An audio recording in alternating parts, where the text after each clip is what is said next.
बच्चों में क्या कहता है, माइक्रोस्पोरोजेनेसिस हमने पढ़ ली कि क्या हुआ कि माइक्रो जो स्पोर मदर सेल थी उसके सेल मायोटोटिकली, ठीक है जी, किस में गए, किसके अंदर गए जी, अभी बताया है डिवीजन, और क्या बना दिया 4 हैप्लॉइड माइक्रोस्पोर। उस प्रोसेस को कहा माइक्रोस्पोरोजेनेसिस। तो होता क्या है बच्चों इसमें, जो माइक्रोस्पोर मदर सेल है आपकी, ठीक है जी, माता जी हैं जो माता जी हैं वो कहां गए, मियोसिस हुआ, उन्होंने अपने दिल के 2 टुकड़े कर दिए और क्या बना, माइक्रोस्पोर। ठीक, वो माइक्रोस्पोर आगे क्या करेगा, माइटोसिस कर देगा। मियोसिस में तो क्या हो रहा था, जो क्रोमोसोमल नंबर था ये क्या थे, 2 एंड थे, डिप्लॉइड से ये क्या रह गए, हैप्लॉइड। लेकिन माइटोसिस में क्या होता है, माइटोटिकली जब डिवाइड होता है, माइटोसिस होती है, तो क्रोमोसोमल नंबर क्या है, हाफ नहीं होते, वो एज इट इज रहते हैं, पर उनमें क्या है, वैसे वो क्या हो जाते हैं, 1 से 2 हो जाते हैं। इसीलिए मियोसिस को रिडक्शन डिवीजन कहते हैं, because in the meiosis there are always the chromosomal number will be remain always half than their parent। ठीक है जी, अगर उसका पेरेंट डिप्लॉइड है तो चिल्ड्रन कैसा रह जाएगा, हैप्लॉइड। ठीक है जी, हमेशा इसलिए मियोसिस को रिडक्शन डिवीजन कहते हैं, because in this always chromosome number reduces, घटते हैं, लेकिन माइटोटिक में कोई चेंज नहीं होता, कोई इफेक्ट नहीं होता। ठीक है, इसमें इंक्रीज करता है, कैसे, बॉडी फॉर्म में, उसका हर चीज न्यूक्लियस डिवाइड होगा, हर चीज 1 के 2 बनेंगे, पर जो क्रोमोसोमल जो जेनेटिक मटेरियल है वो उसमें डिवीजन नहीं होगा, वो एज इट इज का एज इट इज ट्रांसफर होगा पेरेंट से चिल्ड्रन के अंदर। ठीक, तो माइटोसिस होगा। माइटोसिस होने के बाद इनके अंदर क्या होता है, जो 60% एंजियोस्पर्म माइक्रोस्पोर बन गया उसमें माइटोसिस होगी। माइटोसिस के बाद क्या होगा, जो 60% एंजियोस्पर्म है, 60% जो एंजियोस्पर्म है वो क्या करेंगे, उनके अंदर क्या होता है बच्चों, पहले क्या बनेंगे, एक तो बड़ा सा बन जाएगा आपका वेजिटेटिव सेल। वेजिटेटिव सेल जिसकी बहुत ही कम जरूरत पड़ती है एसेक्सुअल रिप्रोडक्शन में, जो हेल्प करता है, वेजिटेटिव सेल। ठीक है जी, और जो दूसरा छोटा सेल है वो क्या बनेगा, वो बनेगा आपका जनरेटिव सेल। वो क्या बनेगा, जनरेटिव सेल। क्या बनेगा जी, जनरेटिव सेल। आपकी अगर आप एनसीईआरटी बुक खोलोगे क्लास 12 चैप्टर 2 पेज नंबर 23 पे आपको क्या है, माइक्रोस्पोर का डायग्राम दिखेगा। उस माइक्रोस्पोर के डायग्राम के अंदर क्या हो रहा होगा, क्या होगा, एक तो वैक्यूल होगा और एक न्यूक्लियस होगा। वो वैक्यूल और न्यूक्लियस में क्या होगा, माइटोसिस हो जाएगी। माइटोसिस होके न्यूक्लियस क्या करेगा, डिवाइड हो जाएगा। ठीक है जी, ये क्या है, देखो मैं बता रहा हूं, माइक्रोस्पोर मदर सेल है, उसके अंदर वैक्यूल है और न्यूक्लियस है, माइटोसिस हुई। ठीक है जी, माइक्रोस्पोर में माइटोसिस होती क्या है, उसका न्यूक्लियस डिवाइड हो गया 1 और 2 अलग अलग बन गए, डिवाइड होके 1 और 2 अलग अलग बन गए।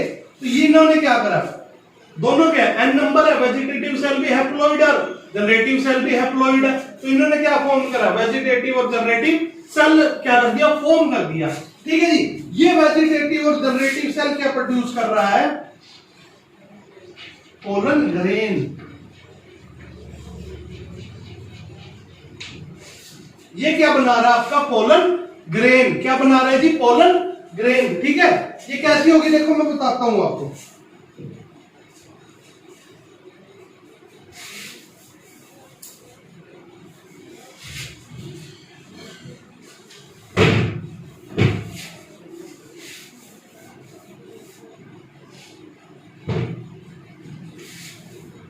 क्या बना रहा है, पोलन ग्रेन। अब पोलन ग्रेन है, ठीक है जी,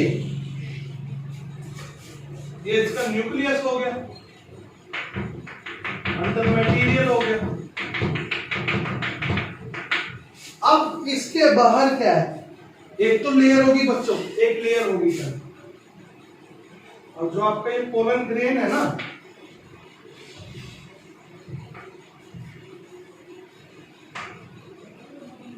ये भी कवर होगा। ठीक है जी, ये किससे कवर होगा, ये जिससे कवर होगा उसको कहेंगे हम इंटाइन। उस लेयर को कहेंगे इंटाइन, जो सेलुलोज और पेक्टिन की बनी है, सेलुलोज और पेक्टिन की बनी है।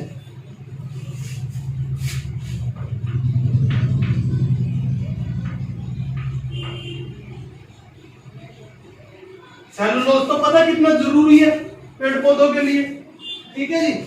सेलुलोज और किसकी बनी है, प्लस पेक्टिन, ठीक है जी, पेक्टाइन। देन एक सेकंड लेयर होगी,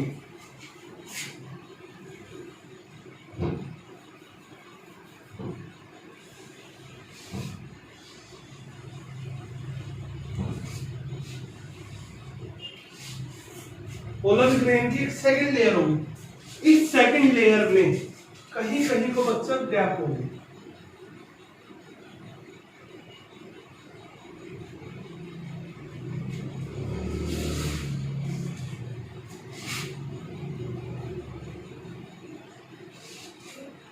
ठीक है जी। और ये इस लेयर को कहेंगे एक्साइन, इसको कहेंगे एक्साइन। और ये बनी होगी स्पोरोपोलिनिन की,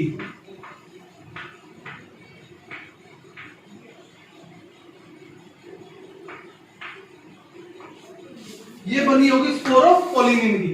स्पोरोपोलिनिन क्या है बच्चों, इतना ज्यादा हार्ड होता है, इतना ज्यादा हार्ड होता है कि किसी भी एल्काइलिक, किसी भी एसिडिक, किसी भी तरह के सॉल्यूशन में टूट नहीं सकता, चाहे वो एल्काइलिक हो, चाहे वो एसिडिक हो, ठीक है जी, चाहे कैसा भी सॉल्यूशन हो, कितना भी हाई टेम्परेचर हो, कितनी भी हीट दे लो, हो टूट नहीं सकता, ठीक है। इसलिए ही अब पोलन को तो बाहर निकलने के लिए रास्ता चाहिए ना, तो इसलिए क्या है, ये अपने अंदर खुद ही क्या कर लेती है, जगह बना लेती है, ठीक है जी। मैंने क्या कहा, स्पोरुलिन इज एक्सट्रीमली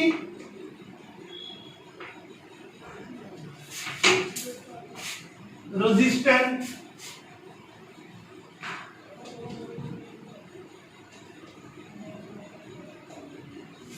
किससे, एक्सट्रीमली रेजिस्टेंट टू एसिडिक, चाहे एसिडिक मीडियम हो, चाहे अल्कालिक मीडियम हो, ठीक है जी, चाहे हेट्रोजीनस हो, कैसा भी मिक्सर हो, ये टूटेगी नहीं। तो इसलिए अपने अंदर क्या है, कुछ जगह बना लेती है, ये थोड़ी थोड़ी बीच में जगह छोड़ देती है, और इस स्पेस को हम क्या कहते हैं, जर्म पोर।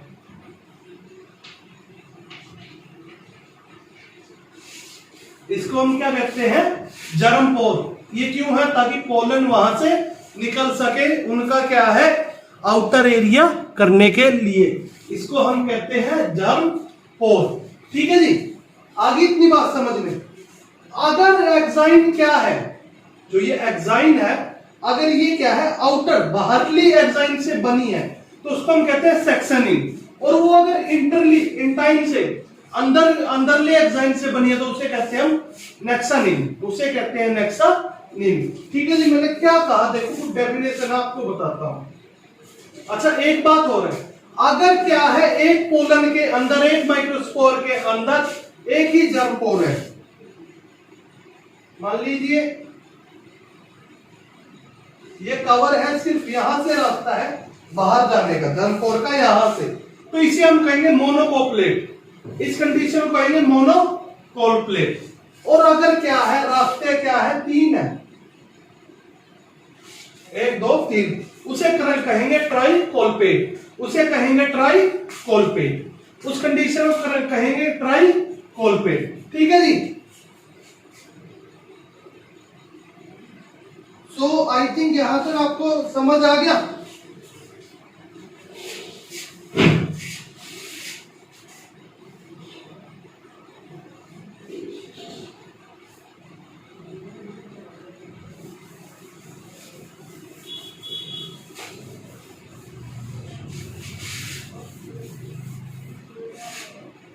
तो मैंने क्या कहा, देखो,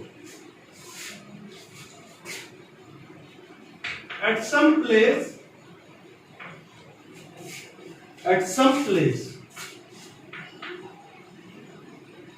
enzyme become very thin and form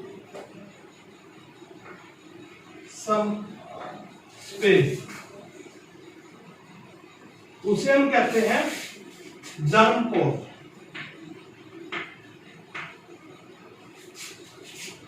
उस स्पेस को हम कहते हैं जर्म पोर। क्या कहते हैं जी? जर्म पोर। क्या होगा? एग्जाइम क्या हो जाएगी? पतली हो जाएगी कुछ जगह से, और उसे हम क्या कहेंगे? जर्म पोर। ऐसे एरिया को, ऐसे स्पेस को हम क्या कहेंगे? जर्म पोर। अब यूजुअल नंबर क्या होता है? 1 से 3 का होता है जर्म पोर का। जो यूजुअल नंबर है 1 2 3 होता है, ठीक है जी। अगर इस पोलन ग्रेन के अंदर, pollen grain is with 1 germ pore, अगर एक जर्म पोर है, पोलन ग्रेन में एक जर्म पोर है, तो उसे क्या कहेंगे? मोनोकोल्पेट। जनरली क्या है, नंबर्स में 1 से 3 जर्म पोर होते हैं, ठीक है जी। अगर क्या है, पोलन ग्रेन के अंदर एक ही जर्म पोर है, तो उसे हम कहेंगे मोनोकोल्पेट। मोनोकोल्पेट जिसका एग्जांपल क्या है? मोनोकोट।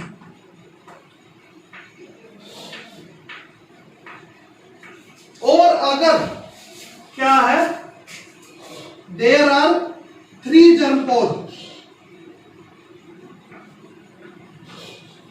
3 जर्म पोर है इन पोलन ग्रेन,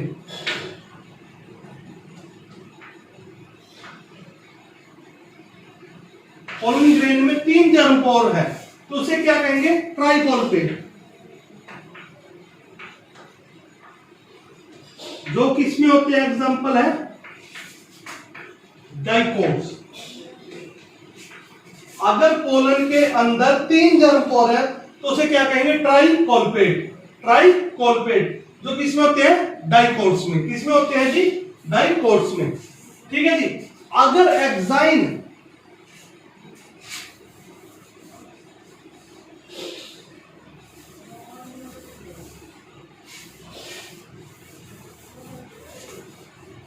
देन मैंने क्या कहा था? सेक्शन इन और, हाँ, सेक्शन आइन।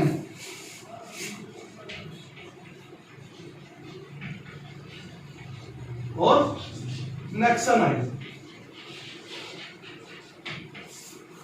अगर एक्साइन आगे किससे बन रही है? इफ एक्साइन इज फर्दर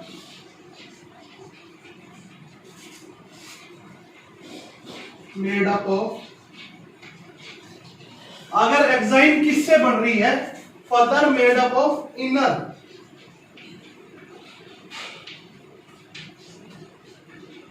अगर एक्साइन अंदर और फॉर्म हो रही है, और वो किससे हो रही है? अंदरली एक्साइन से, तो उसे क्या कहेंगे? नेक्सन आइन, ठीक है जी। But if exine is further form of outer exine,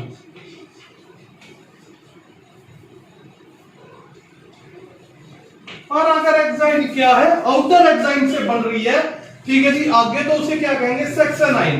उसे क्या कहेंगे? सेक्शन आइन, ठीक है जी। देन आती है पॉलीटोनोलॉजी। पॉलीटोनोलॉजी, ये भी डेफिनेशन कर लेते हैं। The branch of botany which deals with the study of pollen grain is known as palynology. मैंने क्या कहा? पॉलीटोनोलॉजी क्या होता है? ये क्या है? ब्रांच है किसकी? बॉटनी की, वनस्पति विज्ञान की। branch of botany which deals with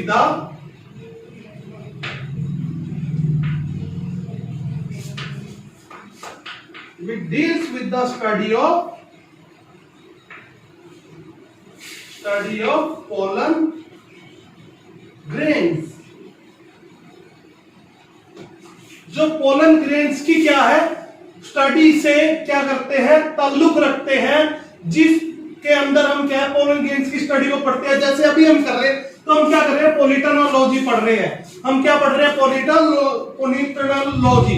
और हम क्या है, पॉलिटोनोलॉजिस्ट। हम क्या है, पॉलिटोनोलॉजिस्ट, क्योंकि हम क्या पढ़ रहे हैं, फॉर्मेशन किसका, पोलन ग्रेन्स का। ठीक है बच्चों, तो यहां तक डील डन है, सब समझ आ गया, कोई दिक्कत नहीं है। तो कल को मैं आपको बताऊंगा कि मेन अगर कोई प्लांट बॉडी है वो गैमेटोफाइटिक कैसे होती है। ठीक है, अभी स्पोरोफाइटिक हमने देख ली, पोलन ग्रेन बना लिए, तो हम आगे क्या देखेंगे, गैमेटोफाइटिक प्लांट बॉडी कैसे होती है, गैमेट कैसे बनते हैं उनमें बिफोर पोलन ट्रांसफर। ठीक है जी, हो इस उसमें मियोसिस हुआ, उसने माइक्रोस्पोर बनाया, मियोसिस।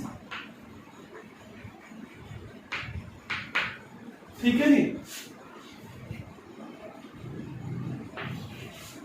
आगे मियोसिस 2 हुआ,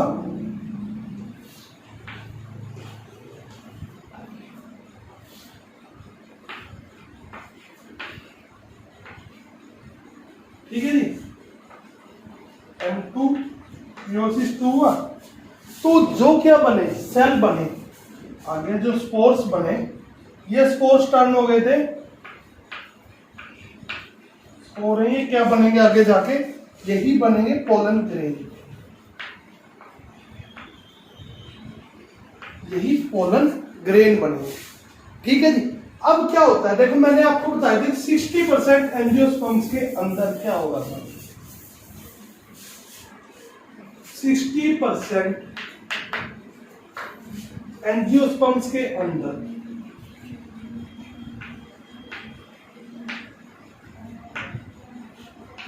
60% एंजियोस्पर्म के अंदर क्या हो रहा था, एमएमसी से माइक्रोस्पोर मदर सेल से मियोसिस होकर माइक्रोस्पोर बन रहे थे।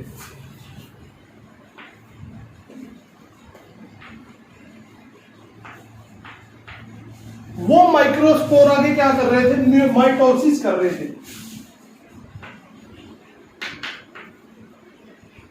और माइटोसिस करके क्या हो रहा था, अब बच्चों वो जब डिवाइड हो रहे थे उनमें माइटोसिस हो रही थी, तो मैंने आपको बताया था कि एक वैक्यूल है, जैसे आपको पेज नंबर 23 पे एनसीईआरटी में डायग्राम दिया गया माइक्रोस्पोर है, उसमें एक वैक्यूल है और एक न्यूक्लियस है। ठीक है जी, जो ये न्यूक्लियस था ये डिवाइड हो रहा था, ठीक है, और ये दो बन गए। ठीक है जी, तो क्या बड़े बड़े वाला जो था वो तो वेजिटेटिव सेल बन गया,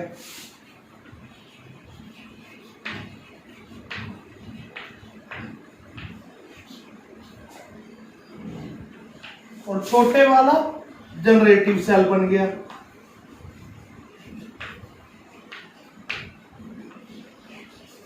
और छोटे वाला जनरेटिव सेल बन गया। ठीक है जी, माइटोसिस होकर। तो अब इसमें क्या हो रहा है, 60% एंजियोस्पर्म में जो ये पोलन है ये बन गया। ठीक है जी, इसके बाहर क्या आ रही थी, इसके बाहर कवरिंग आ रही थी एक्साइन, इंटाइन की और एक्साइन की, जहां पे जर्मोपोर भी थे। ये तो आपकी इंटाइन हो गई और ये आपकी एक्साइन हो गई। अगर दो जर्मपोर है, 2 या 3 है, तो वो कैसे है, पोलन ग्रेन, वो कैसा है, ट्रिकोलपेट। अगर एक ही जर्मपोर है तो मोनोकोलपेट। ठीक है जी, अब जब ये पोलन है, जो पोलन ग्रेन अंदर प्रोड्यूस हुआ है, वो क्या कर रहा था, फीमेल के पास जा रहा था, फीमेल फ्लावर के पास जा रहा था। ठीक है जी, फीमेल के पास जा रहा था। तो वहां पे क्या हो रहा था, वहां पे फिर क्या हो रही थी, इसमें फिर माइटोसिस हो रही थी। आफ्टर पोलिनेशन पोलन ग्रेन के अंदर क्या होती है, माइटोसिस होती है। माइटोसिस होने के बाद क्या हो रहा था, ये तो वेजिटेटिव सेल ऐसे ही आपका वीसी वेजिटेटिव सेल, और जो जनरेटिव सेल था वो आगे डिवाइड हो रहा था मेल गैमेट में। किसमें, मेल गैमेट्स। और ऐसी स्टेज को हम 2 सेल स्टेज कहते हैं।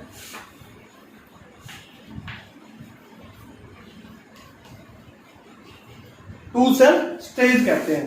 ठीक है जी, मैंने क्या कहा कि जो क्या था आपका पोलन बना था after meiosis, microspore mother cell से मियोसिस होने के बाद जो माइक्रोस्पोर बना था वो माइटोसिस करके क्या है, दो सेल स्टेज में डिवाइड हो गया था।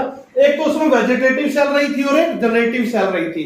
ठीक है जी। तो उसकी बॉडी कैसी थी, स्टार्टिंग में स्पोरोफाइटिक बॉडी थी। ठीक है जी।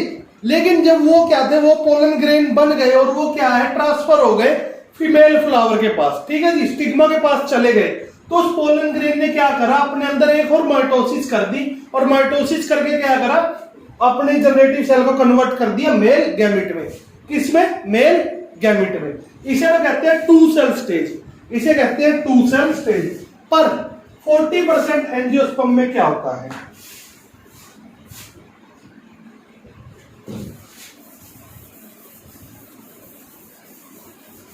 तो टू सेल स्टेज कौन सी होगी, it is the stage in which